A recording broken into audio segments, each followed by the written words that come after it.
Kepada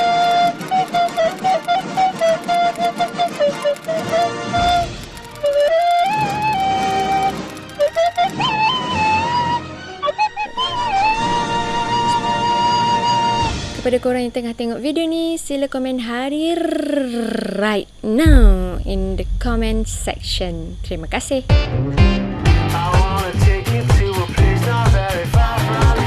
Hai, Assalamualaikum warahmatullahi wabarakatuh dan selamat sejahtera. Selamat datang ke channel Frankies. Yang dah subscribe, terima kasih banyak-banyak. Yang belum subscribe, korang boleh check out our previous videos and start consider to subscribe. Ini ada dapat satu email. Dalam email tu, dia namakan dia sebagai Yin. Tapi dia mention dah tu bukan nama sebenar. Dia ni adalah subscriber channel Frankies ni jugalah. Dia bercerita tentang pengalaman seram dia masa dia kecil. Masa umur dia lebih kurang 5 tahun gitu. Dan ni dia duduk tengah study dekat universiti dekat Penang. Cuma dia tak bagi tahulah dekat mana dia study tu. Tapi ada lag sikit dalam cerita ni sebabnya Nini ada tanya beberapa detail dekat dia sebab tak komplit sangat cerita dia. Tapi dia tak reply Nini punya email. Aduhai, tapi nak tak nak Nini kena shoot juga malam ni sebab Nini tak saya tergendala video, especially video-video orang lain. Lama teralih tarikh ko gak nak ko lambat nak release video ni. Dan macam biasa Nini akan bercerita dalam dialek Kelantan. So anyone who rasa macam payahnya nak digest dialek Kelantan ni, korang boleh tekan CC dekat atas ni sebab kita orang ada sediakan subtitle dalam bahasa Melayu. Okey. Macam biasa juga, tanpa kecek banyak-banyak, kita terus ke cerita on count of 3, 2, 1. Ying ni, dia adalah pelajar dekat Universiti kat Penang macam ni ayat tadi. And rumah dia, kampung dia lah dekat Besut, Terengganu. Sebelum dia duduk dekat Besut tu, dia ada duduk satu perumahan area Terengganu juga. Cuma tak tahu lokasi dia mana.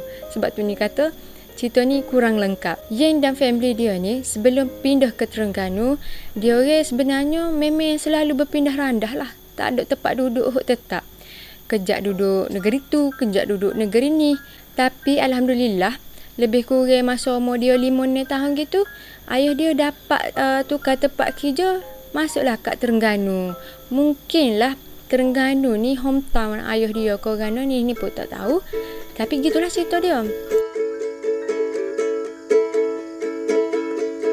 Aku merantau di negeri orang, beratur-batu dari kampung aku. Lening aku kerja memang duduk setepak, hidup pindah randa macam orang normal. Nak cari kedai kok ada masakan kampung, tapi payah sungguh makan nasi gerak hot timbung. Ni aku malah duduk bandar besar, kalau sesak musim ketan dok tahu paleko. No balik kampung, no balik kampung, Holani juga. Family Yen ni berpindah ke Terengganu, dia orang dapat quarters. Quarters ni adalah perumahan untuk kaki tangan kerajaan. Sebabnya ayah dia ni kerja hospital masa tu. Mak dia pula tak kerja. Mak dia ni full time suri rumah. Tapi lah ni, iaitu pada tahun 2022 ni quarters tu tak ada penghuni langsung dah. Sebabnya kebanyakan rumah situ macam hancur dah. Jadi macam perumahan terbiar gitu. Zaman Yin dengan family dia tu duduk stay situ masa tu pun memang banyak sangat rumah kosong. Tak ramai sangat duduk situ. Tepi quarters dia orang pula ada perumahan orang Cina. Perumahan orang Cina tu pun masa zaman tu nampak buruk sangat tu, nampak macam perumahan lama gitu. Tapi noyaknya quarters tu tak ada dah kelo ni. Tapi perumahan Cina tu still lagi ada. Tak tahulah lagu mana rupa dah masa zaman Ying tu kecil lagi perumahan tu buruk dah nampak lah ni tak tahu. Wallahualam, mana tahu kok renovate dah ke tak tahulah. Ketika Ying ni umur 5-6 tahun tu Ying ni dia tak ramai adik-beradik lagi masa tu. Mungkin 2-3 orang baru lah. Jadi bilik tidur dia orang ni, dia orang tidur sekali. Termasuklah parents dia. Mungkin quarters tu bilik so. Tapi macam tak logik Kalau bilik 2 pun mungkin parents dia buat bilik macam bilik letak barang-barang ke atau bilik pakaian ke. Jadi dia adik-beradik memang tidur sekali belakang, sekali dengan parents dia. Nak ayat ceritanya, Yeng ni memang tidur awal. Memang dia tidur awal semua. Dan pada satu malam tu macam biasalah dia masuk tidur tu, lepas-lepas makan, lepas tengok TV ke apa, ngatuk-ngatuk tu dia masuk tidur. 5 tahun ni prasekolah tadika jadi kena tidur awal lah juga. Bila dia masuk tidur ke apa, set dia ni adik-beradik tidur bawah. Mak dia apa sadar bawah gitu, apa tu. Jadi set dia tidur bawah, mak ayah dia tidur atas katil. Cuma masa dia masuk malam tu, mak dia tak tidur lagi. Mak dengan ayah dia duduk dekat ruang tamu. Duduk tengok TV masa tu dia kata. Dan dia masuk tu, dia pun tengok adik-beradik dia pun duduk tengok landing-landing nak tidur belakang. Tak lama lepas tu dia pun nerah dah. Tapi malam tu tiba-tiba dia tersedar. Lepas dia tersedar tu, dia pun hitar lah dekat atas katil dia.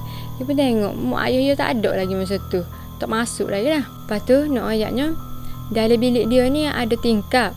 Tingkap pula, tingkap panggil apa dah, tingkap ni ekor dia rectangle panjang-panjang tu. Style zaman dulu tu. Jadi tingkap tu, dia tak ada langsir. Lepas tu tingkap tu tak tutup. Memang dibiarkan terbuka gitu je. Katanya sebab nak suruh sejuk rumah tu panas sikit ke. Jadi nak angin malam biar angin gitu je. Tidur dengan tingkap terbuka. Jadi lepas pada dia tersedar tu, dia pun duduk termenung ke apa tu, dia pun tengoklah dekat tingkap tu. Memang lama lah juga dia termenung dekat tingkap tu dia. Duduk tengah galik-galik ni. Ni memang dia jelas lah, dia ingat benda ni, bukan dia mimpi dak. Duduk galik-galik tengok dekat tingkap tu. Tiba-tiba zam, mari satu susuk orang. Jelas dia nampak gapo dekat tingkap tu. Dekat tingkap tu tubik lembaga hok putih, kulit dia putih. Macam putih bedok gitu. Macam hatu Cina lah senang ceritanya. Yang describe benda tu benda tu rambut dia pendek je. Lebih kurang sekat-sekat bahu gitu. Dengan putih jelepuknya gitu. Lepas tu kat muka dia ada darah-darah sikit. Rambut dia sekat bahu tu tak rapi pun. Macam kubelana gitu. Mata dia memang hitam. Memang penuh hitam gitu ya. And then ada taring. Yang tubik lah taring 2 potong. Masa tu Jeng memang tergamam lah. Dah dia duduk nengung tiba-tiba tubik gitu dok. Memang dia kejut. Tapi dia tak geruk. Dia duduk tengok je kau benda tu. Tak kelik siapa kau. Memang macam gana terpaku lah sebenarnya ceritanya. Dalam masa dia duduk tengok tu dok, benda tu memang tepat tengok kau dia juga. Lepas dia tengok, memang dia tengok dalam ketakutan lah sebenarnya. Lepas tu dalam hati dia, masa tu dia memang ingat, mana buku Yasin yang nak tunjuk kau benda tu. Budak-budak masa tu. Bukan kata nak baca dok, nak cari buku Yasin. Nak tunjuk kau benda tu. Kalau atau Cina real ambil tulisan dia, tepek dahi style gitu deh. Ni yang cerita dia cari Yasin nak tunjuk ke atu tu. Mana tahu dia lagi dok. Tapi masa dia duduk tengok tu yang nampak benda tu macam beralih ke kiri gitu. Slow, memang slow gila benda tu gerak. Lepas tu masa yang duduk tengok dia bergerak ke kiri tu, yang pun macam kelip mata. Kelip mata sekali tu tengok tak ada dah. Yang budak masa tu memang curiosity tinggi lah budak ni. Dia pergi kat tingkap tu, dia cari. Dia tengok duduk mana. Bila dia tengok tu, dia nampak benda tu macam duduk bertenggik dekat pokok betik rumah jiran dia.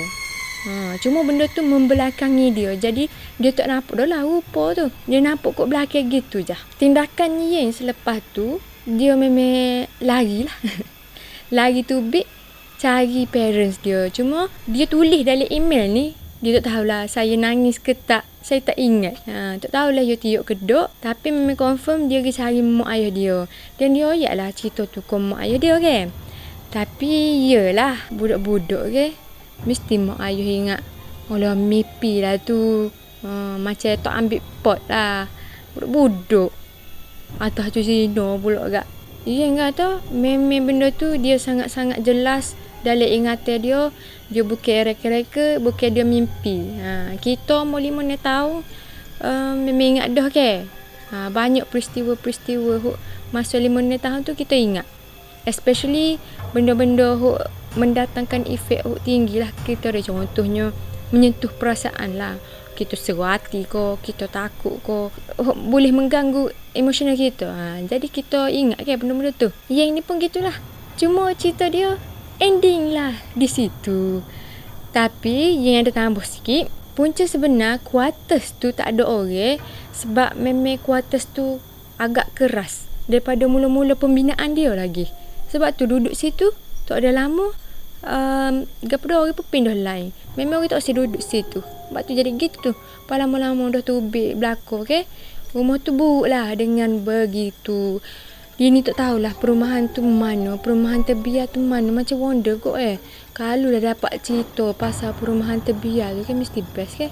Setara yang ni pun boleh nampak benda gitu. Macam mana pula dengan penghuni-penghuni lain. Mesti ada benda terjadi. So korang mana ada pernah duduk macam tempat tinggal you all lama tu jadi tempat terbiar dah ko. Share kau ni dah. Seronok juga dengar cerita abandoned place ni sebenarnya. And lastly, lo ni pun dia tak ada lah kena ganggu berat-berat. And dia tak nampak lah sejelas gitu. Kalau bos setakat bunyi-bunyi gitu seru-seru macam ada tu, ada lah. Selebihnya tak ada ekstrim lah. Alhamdulillah ke. Rezeki dia malam tu nak tengok. So, tunggu ke pagi? Habis dah lah. Pendek gila cerita ni ke. Yang bapa tak reply email akak. Aduh lah banyak sangat persoalan akak simpan. Akak nak tanya ni. Tapi rugi lah tak reply. 3 hari ke 4 hari dah akak email Jeng. Tapi tak reply. Nak tak nak akak kena shoot juga lah ni video ni. Korang terima kasih sebab tengok video ni. Walaupun video ni agak pendek juga, tapi terima kasih kepada Yin sebab sudi share pengalaman Yin ni okay? Masing-masing ada pengalaman sendiri.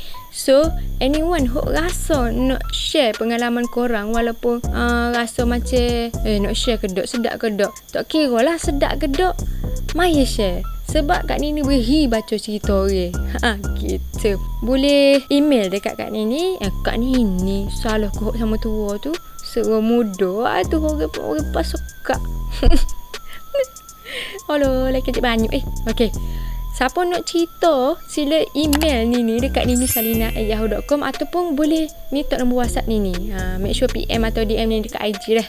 Untuk saya bagi kod-kod dia gitulah nombor. Semoga murah rezeki belaka. Terima kasih banyak-banyak. Bye-bye. Love you all guys.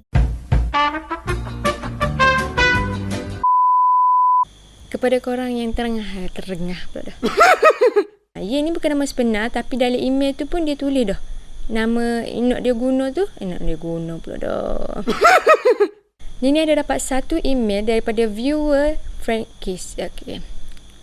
Nini ada dapat satu email daripada viewer daripada channel ni pula. Kepada pula dah. Nini ada dapat satu email lah. Hai, Assalamualaikum warahmatullahi wabarakatuh dan selamat sejahtera. Apa tu? Bingung lah. Jadi tak ingat bila tambah selamat sejahtera. Hai, Assalamualaikum warahmatullahi wabarakatuh. Selamat datang ke negeri Melaka. Tapi last masa umur dia 5 tahun gitu, ayah dia pun dapat lah tukar tempat kerja dekat Terengganu.